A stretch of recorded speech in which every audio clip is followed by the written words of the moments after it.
Bé. Hola, molt bones. El meu nom és David Pagès i sóc publicista i comunicador.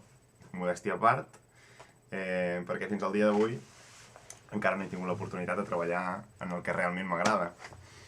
Però bé, aquí em trobo per presentar aquest llibre, que es diu El català perseguit.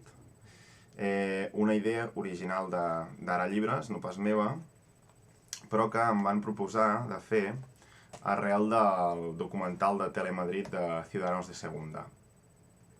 Un documental on bàsicament es diu, s'acaba dient, que els ciutadans que viuen a Catalunya no són catalanoparlants, tenen menys drets que els de parla catalana. Bé, com he comentat, arrel d'aquest documental, Ara Llibres em va proposar de fer un llibre sobre el documental i les burles a la nostra llengua actualment. Vaig acceptar encantat l'encàrrec, em va semblar un tema molt interessant i bé, un cop estava posat dins de buscar tota la informació, de recopilar tots els llocs on realment es parlava sobre el tema, Telemadrid, el documental, opinions sobre el documental, em vaig anar trobant amb coses bastant curioses, frases antigues i poc conegudes, com per exemple Francisco de Quevedo. Llegiré un tros de Francisco de Quevedo, una frase, diu textualment: "El catalán era la criatura más triste y miserable que Dios creó". Molt bé. Vaig trobar coses bastant interessants i vaig decidir de reconduir el llibre.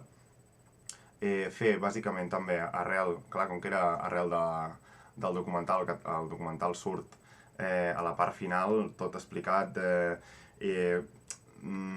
opinions sobre el documental, positives com negatives, però també tot un recopilatori al llarg de tota la història de com s'ha volgut acabar amb una llengua com el català, que, gràcies a l'obstinació de molts de nosaltres segueix avui en dia en peu i sent una de les llengües més parlades d'Europa.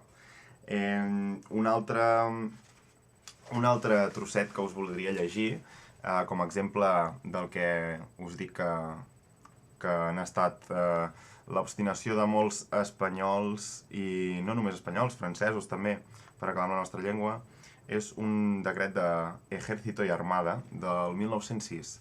No me'n vaig pas més lluny, és el 1906, per tant al segle XX, en què diu, textualment també: "Hay que castellanizar a Cataluña.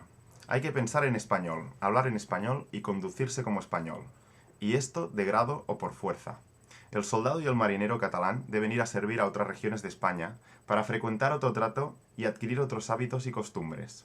De brusco, insubordinado, soez y grosero como es en general el catalán, se volverá amable, transigente con las ideas de los demás y educado.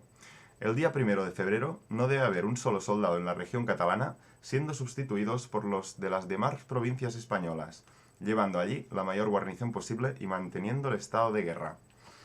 Doncs bé, està replet, aquest llibre està replet d'afirmacions d'aquestes,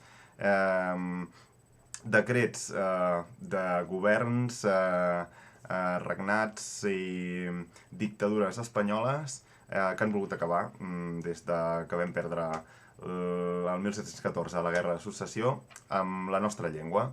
Espero que us agradi, és bastant interessant, curtet de llegir i està bé per tindre'l a la teva biblioteca personal. Molt bé, moltes gràcies.